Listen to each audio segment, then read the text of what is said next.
I am a fourth generation farmer here in the Texas Panhandle. My name is Quentin Shieldknight, and farm here with my dad and my sister.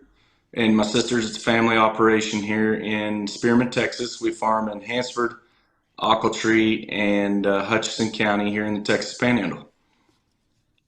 All right, so cattle, correct, and as well as farm. Yes, So ma'am. what's in your crop That's rotation? correct.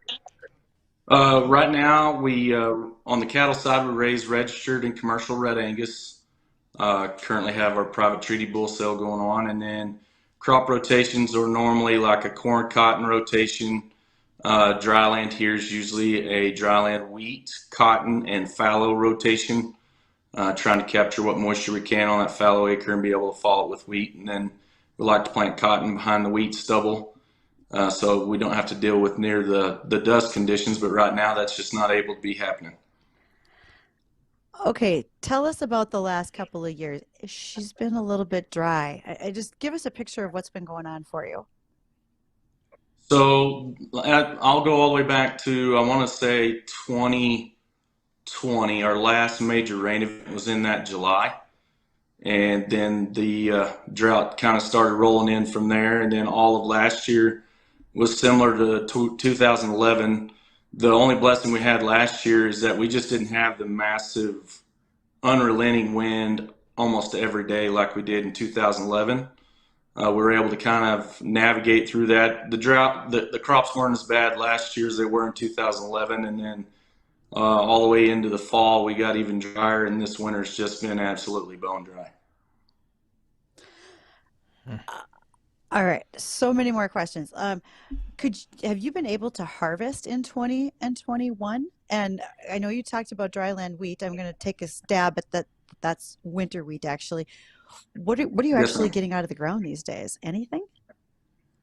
Okay, so where we have irrigation, we're blessed with irrigation with the Ogallala Aquifer here. So we've been able to harvest irrigated acres, but dry land has been hit and miss. So if you're fortunate enough to get a spring thunderstorm and we're able to bank some moisture, there's been a crop or two that we've been able to harvest dry land wise, but it's basically half of our APH or under our APH. There's been a lot of it's just been plowed under, had to spray it and kill it because it wasn't good enough in the when the insurance adjusters came and looked at it. So, but irrigation wise, we had a good crop in 20, had a decent crop in 21. 22 was off, and then 23 right now is kind of scary going into it.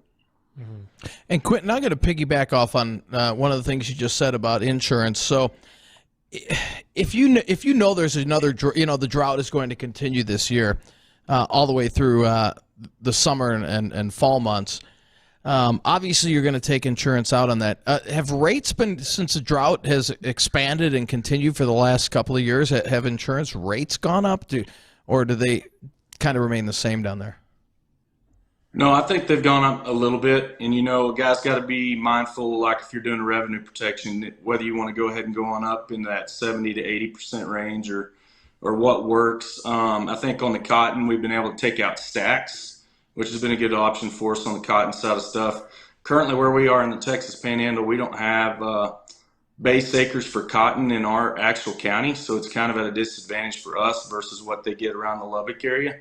So guys had to have been pretty heads up on what you can and can't do when you don't have those base acres for cotton. But we do have corn base, milo base, and wheat base.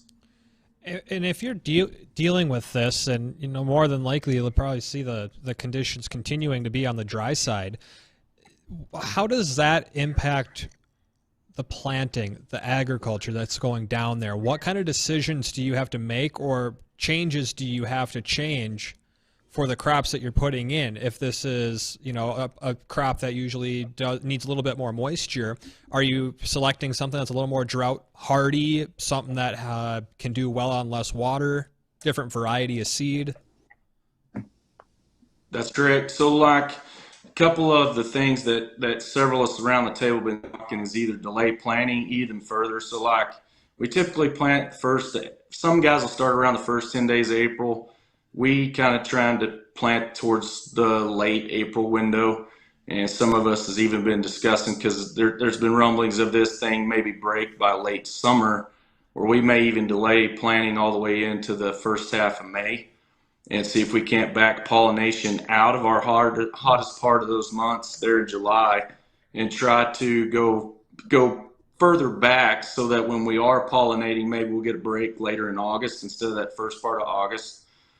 Discussions have been with grain sorghum over corn with a less water use crop. So then maybe that crop gets planted in the 1st of June and you push it back that much further. So there's been discussion where guys are trying to lower inputs, push the crop back, and see if we can't try to ride this thing out. Right. So up here, when we deal with the delayed planting, it's usually due because, well, either there's too much snow on the ground still, or because we got too much snow and the river's flooded and you can't get into your field because they're too wet. But you're kind of doing it in the opposite way, in a way so your crops don't use as much moisture and you're avoiding the heat, correct? That is correct. Yes, sir. So like our peak heat, July's pretty hot, and then you get into that first part of August and it really cranks up down here. And then back towards the end of August, I'd say like that 3rd week, 4th week in August, we'll start going back down and start having our fall. September here is usually pretty nice. So some guys have actually decided maybe we need to push back where we're pollinating later in August and then take advantage of that September cooling down some, where we can finish that crop on cooler weather instead of the hot weather of August. I see. And is this something that you've done personally, or this is people you know, friends, neighbors that are doing this? So last year when we had the drought, we mitigated risk by doing it. So we planted half of our corn early, and we did half of the corn late. And our later planted corn was better on average than our early planted corn. And so it was about 10 bushels. And so, at 10 bushels with these prices is a significant number for us on the acres. And so it doesn't take much to convince yourself to try to do it again. I see. And that's the direction I was going to go with this. Is it working? Is it proven to work? And it sounds like it is. And you were recently kind of involved in an article down there as well. Like some interesting stuff that was going on with that derecho. And in this article, I believe that they were talking about static electricity that was formed. How did that affect the cotton crop that's gone down there with that derecho? Because it kicked up so much dirt, it created all the static electricity. And for those who haven't seen the videos of that storm rolling through, imagine one of our good old classic blizzards up here, except it's a lot warmer, and instead of snow, it's just dirt pelting you in the face for hours. Yes, sir. So we talked about it. So static electricity with cotton, when we do have a cotton crop up. Right now we won't plant that crop till May. But one thing that cotton doesn't handle real well is static electricity. And when it rolls through, when those young seedlings are first up, it'll kill quite a few of them. And so we had quite a bit of dirt in the air. And so our wheat that did come up is real small right now. And between the dust particles in the air and that static electricity rolling through, that dryland wheat that was still left looks like it's got not much green and not much life left to it. And so when it takes that much of a beating from like 2:30, 3, 4 o'clock that afternoon all the way into the night, it's just a relentless attack on that little plant. And what we're seeing in the fields now is just some major damage to that crop. So from that event that just rolled through, I mean, how much damage, and maybe this is a speculative question, I don't know if there's actual figures out on it yet, but how much damage did it do to the ag community in that area that was most heavily affected with it? Because a large bulk of it was wind gusts between 70 and 80 some odd miles per hour, but there were a few that topped out in the 100 mile per hour range. Right. So like right now, you talk to some people who are down around that Memphis area where they got up to around 114 miles an hour.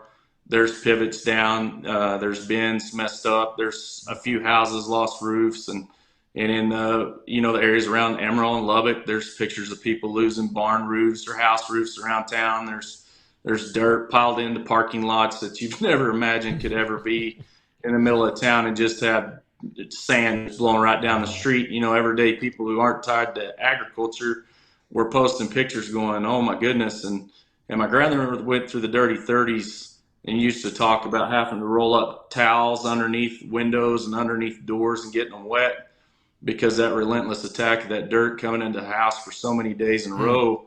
And, our generation's not used to seeing that. And there was pictures of people going, how did all this dirt get in my house? And, when you're pushing that wind that much, there's only so many things a storm window can do, and then eventually it'll break. So, How often have you had these? Maybe not to the extent of that derecho, but these storms, the bow echoes. Obviously, it's been dry, so probably not too many. But with the dust storms, I'm trying to refer to, has that been an yes, sir. increasing thing that's been going on down there? I would say, used to they just never called them a derecho. They just thought it was an outflow boundary coming from a cold front. But Right. it seems like the intensity of these have increased enough that, we've given them a name and the damage that they do. Typically, when we see winds like that, it's usually with the storm front where we have a big line of thunderstorms that rolls through, and that's usually when we get them.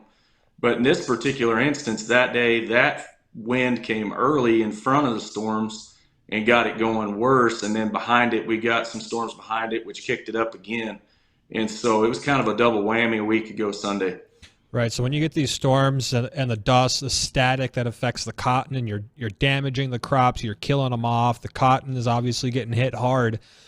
What does that do to the markets down there and the demand for the products, or the, I guess you call it product, that's not going to be there? Mm-hmm. Right. So like right now, the biggest effect we have is, our winter wheat crops up first. And so the late thing that I kind of had visited with some other people is, our cow herd's under a big attack here, and the grass is just non-existent. And all of us had planted dryland wheat early, and we were able to get it up last September in certain places. And we all thought that we would get a rain or something here along the way since September, and that we'd be able to roll those cows out of the grass and be able to graze that wheat out late this year. And so it's making a big damage on being able to hold those cows longer than we thought we were going to be able to. And so guys now are having to decide if the irrigated wheat crop's good enough to be able to keep and hang on to those cows. And then, it just makes a bigger impact on what wheat will go into storage. And so we're starting to see bases creep up and get bigger, which is beneficial to who has wheat left. But sooner or later, that wheat or that outside feed grain or outside feed items are going to have to come from somewhere else because we just don't have them here. And Quentin, up north here, when we get blizzards, big snowstorms, and the ranchers have enough time, they'll make sure that their livestock is protected somehow. When this derecho and this big wind event slammed into your area, how did you protect your livestock, and did you lose any livestock from it? We didn't lose any livestock in this one particularly, except for maybe here in the next week or two, we might see some dust pneumonia show up. And so we'll have to go through those calves and make sure nothing has like pneumonia, and make sure to doctor those calves if it shows up. Where we're at, the only thing you can hide behind is a fence post. There's no trees here. So guys have got to get creative and make windbreaks, or we make windbreaks out of bales and then fence them off with a hot wire, or we try to get them where we can if we have a draw or something where we're down in the valleys, the few that we do have. So what blessing for us that day is we had a lot of our young cows down in the breaks where they could get out of it. But our older cows were here at my dad's. But the fortunate thing about my dad's is there's a bunch of barns to get them behind, so we were able to feed them behind it. But things like that will start showing up before long. Is how much dust did those cows have blowing through them, and then how much did it affect their lungs? Mm. Yeah, exactly. And Dean, that was a great question, because that's something that doesn't show up right away. And pneumonia, just like when we get it as humans, it starts to show its symptoms, and that's when you treat. So that leads me to ask more about the livestock herds, though, Quentin. And are you seeing a major shift in the size of herds, that folks are realizing they've got to downsize because of the drought with the hope they can bring them back at some point? Or do you think most everybody's still kind of hanging on to their herd numbers for the most part? I think we've had a major reduction. I think if you look at any livestock sale, you used to see it, there was no test on killer cows or killer bulls. But if you look around the area, it almost seems like each week there's another set of cattle that has come in, and there's a test on killer prices. And so I think everybody's gotten rid of the older ones, the weaker ones, and the ones that can't take this much of a beating. But before long, if it doesn't break pretty soon, I'd imagine there's going to be some young cows headed town. Oh, I would have to say you're exactly right. And your pastures, as you said, don't look good right now. Even if you start to get rain, what's your prognosis for recovery on those pastures? How long could that take? Oh, I think it's a multi-year recovery on our native pastures. There's just you dig down 6 feet with a backhoe and you can't even find moisture, and so it's going to take some significant soaking rains, a slow rain, and things of that nature. And then guys are going to have to really think hard about stocking those pastures at an extremely low rate. Luckily, a couple years ago, we were tired of having these droughts and tired of the impact it was having on our cow herd. My dad loves his cows, and we did everything we could to hang on to his cows and our cows, and so we planted some irrigated grass. And so we do have some irrigated pasture, and then we've worked with NRCS, and we're going to put some more in here in the next 2 weeks. And so hopefully we can get that irrigated grass up and running where we can hang on to what we can. Well, and Quentin, all indications are from our long-term models is that by later this year, we should start to flip the switch and go into what's called an El Nino pattern, which typically will bring a little more rain to the southern states. So hopefully that will help your problem. And I don't know if you've heard of the LRC model. It's a patent-pending new model that forecasts long-term, and we will have a special on tomorrow at 2 in the afternoon Central Time. And we'll have Gary kind of focus on your area of the country there for a little bit. Because the accuracy rate with this LRC model is 80% out to 6 months. So we'll try to focus in a little bit on your area, let you know kind of what it's going to be like down there for the next 6 months or so. That'll be great. We had a question come in. They were wondering, if you have to venture out for a water source, how expensive would that be, or would it even be possible? Say you guys just completely dry up. Okay, so the number one water source here for us is the Ogallala Aquifer. That some of the groundwater reaches down to around 850 feet till we hit red bed. And so being able to drill those domestic wells for a house or for cattle is still a viable option for us. And so we set those up almost on every pasture. We want to keep them within less of a mile than those cows have to walk. If we can centralize all that water to the middle of the pasture, it keeps them from having to expend so much energy to get to that water source. But here it's still a viable option. Other parts of the Panhandle, maybe down to the South Plains and back west of the Western Panhandle, I believe some of those water sources are a little bit harder to come by because the more we pull on the aquifer, the less recharge we have on it right now with this drought. And you had mentioned was that 850 feet down to hit that water source? Some of them are as deep as that. Most wells in our area are in that 500, 600 foot deep with a water table in that 380 to 4.25 range. And so there's still a couple hundred feet of saturated thickness in some parts of the Panhandle, but some back to the west. If you're on the upward slope of the way the Ogallala lays, it's a little bit harder. And so guys are trying to dig tanks out now. And so in the event that we do finally get a runoff rain, we can catch it.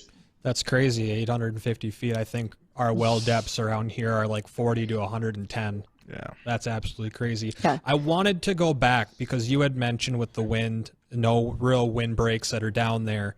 When you get these events, this was a topic that got brought up on another show a couple weeks ago about the repurposing of wind turbine blades because they're very hard to recycle, and we have hundreds of them that are just chilling up here doing absolutely nothing because they don't really degrade.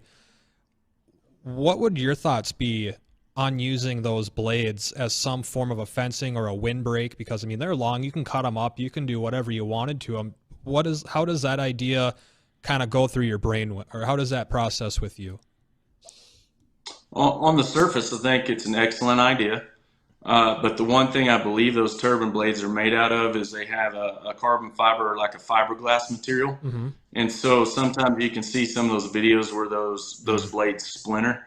Right. There's been some discussion as farmers say those cows will go pick those shards up. And then once they get them in their room and they're seeing some damage from those particular blades, it's definitely something a guy needs to research, I think, before.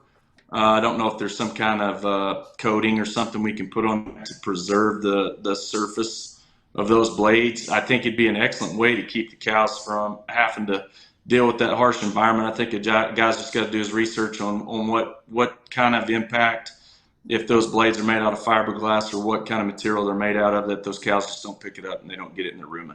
I see it. Well, we're just about out of time here. I'm going to leave this last minute for you if you want to plug any social media content that you maybe create, or a website, or if there's anything that maybe people want to try and get a hold of you about something, anything like that?